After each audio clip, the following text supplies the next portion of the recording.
Well, hello. Today we're going on a safari.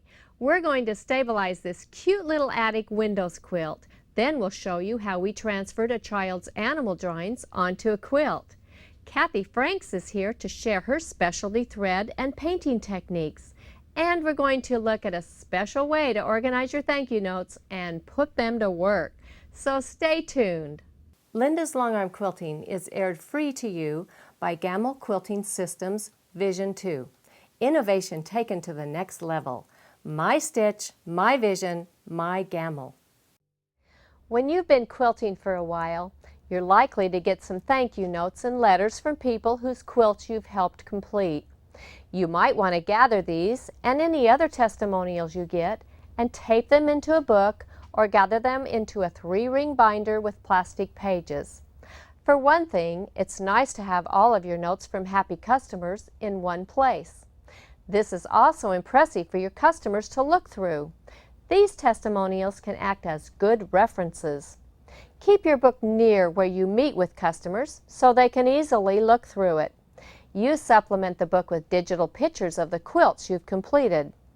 If you're computer savvy, you could even turn this into a web page for your business. And perhaps best of all, these notes are good for your own self-esteem, to remind you that your hard work is appreciated, especially if you've had a hard day. We're going on a safari today. We're working on a couple of little animal quilts that I'm very excited about. This first one is an attic window quilt, which is an easy one to piece.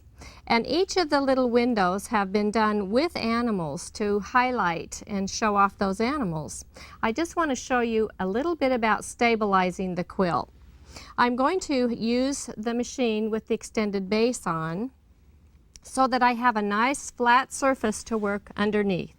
And then I'm going to use a tool, just a 1/4 inch plexiglass, so that I can slide the foot along the edge of it so that I can stitch right in the ditch.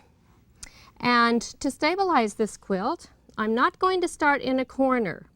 I'm going to start on the side somewhere in a nice straight area, and I'll go down, and you can see the finger, my left finger here is right along the side of the foot, and that helps guide the machine as I take my little stitches. And I took 4 little stitches in a row. I did not go back and forth on that. I took them in a row. And I'll just put that thread underneath the ruler like that because I can come back and cut it. And then I'll turn my machine on to 12 stitches to the inch, or you could do it in manual. If you're going to do it in manual, which means a motor speed, so you're controlling the speed, then you can turn your machine down to 10 or 15. You don't have to go fast on this. And all you want to do is let your right hand just propel the machine. Your left hand is really guiding where the needle is going.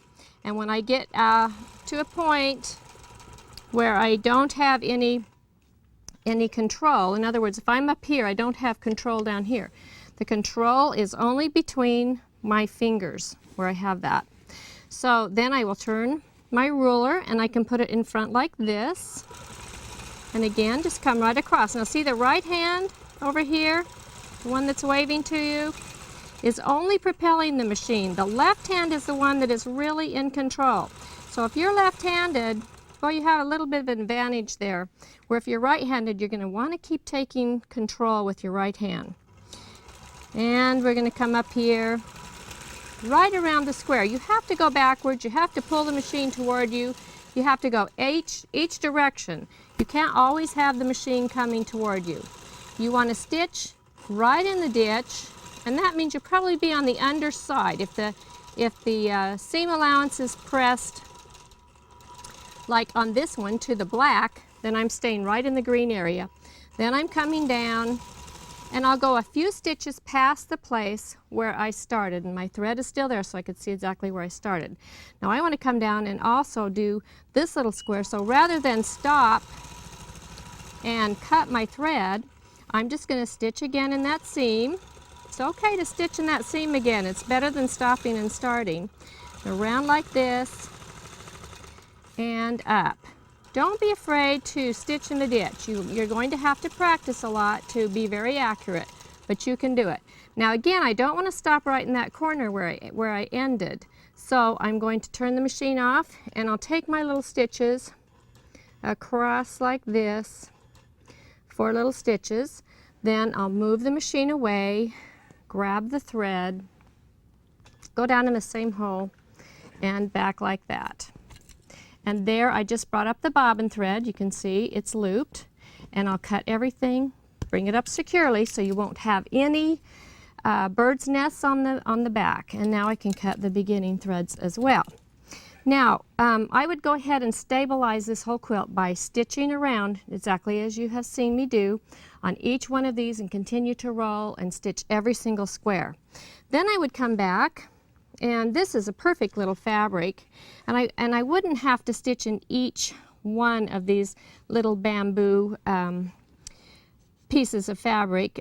Well, the fabric's not bamboo, but it looks like bamboo. So maybe every inch I would do that. So that's called outline quilting. And when you look at the fabric, it almost looks like overwhelming. Oh, could I stay in there? But yes, you can. You really can. It's not as hard as it looks. And you could use your ruler if you wanted to. So I'm just staying in there like that, and I would do several lines across there. And then when I get to this area, I'm going to, and you'll be able to see this a little bit better because of the dark thread, I'm going to stay with the angle of the miter until I get to this point where I'm even here with the actual square. And then my patterned meandering, which is what I'm going to do, will be horizontal. So you'll see what I do here. Just back and forth here with the miter, like this. Until I can get back here and I'm parallel. And what that's going to do is make this attic window, it's going to give it dimension. So from a distance, it will look like this is maybe wood. And you could do any kind of a pattern in here, but that was an easy one to choose. And I don't want to take away from the animals. And then the other thing that we could do on this one would be to really outline some of these animals, and you might even want to change thread. Now I have a green thread on right now, so I could come in here and just stay on the edge of the leaf like this. I could even come in with the stems like that and just kind of outline this leaf, and then just continue to outline the leaves, coming in with the stems. You might even want to do a little bit more detail work on those leaves and all around there, and then you could come back and actually thread paint on the animals if you wanted to. But I think I'll leave them like that and just do the around the animals so that they'll kind of poof out from the quilt. Now I'm going to change projects. I want to show you another cute little project that I'm going to work on. I was so excited when I saw these drawings that my 10-year-old niece from San Diego had done at the zoo in San Diego. I just think she did a phenomenal job, and I said we should put these into a quilt. So I took her drawings and I transferred them to a special paper which you can get to put, you just take it down to your copy place and they transfer the drawing onto the paper. One thing that's important for you to do if you get this done is to do a mirror image of that drawing, especially if you have any writing on it, so that when you transfer it onto the fabric, it'll be the way it's supposed to be. So now this is ready to heat press onto the fabric, or you could use your iron. But this is a hot peel, so that means when it's still hot, you need to peel it off, the paper off the back of the fabric, and then your photo or your drawing will be on the fabric. And it's nice and soft. It makes a really nice transfer. I've got another giraffe here that I might use for the label on the back of this, or I could use pillows. What a fun idea. Another way that you can do this is that there's also products available now that actually have the fabric on the paper.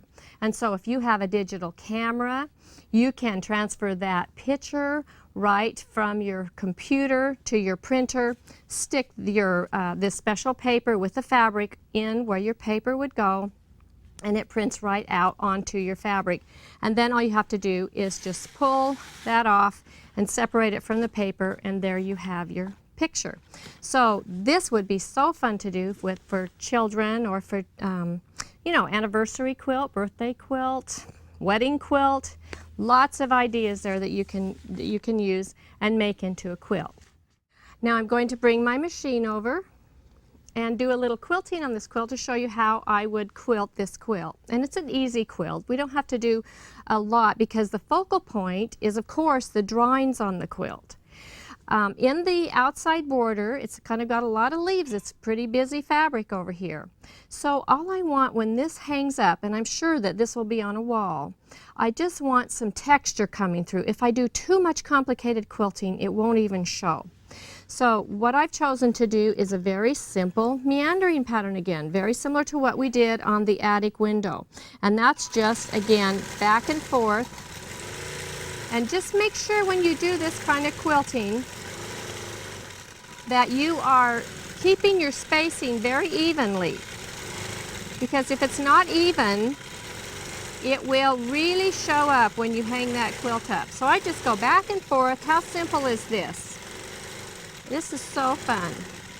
Now in the sashing area, right here, this is really going to show. Whatever I do in this area is definitely going to show up.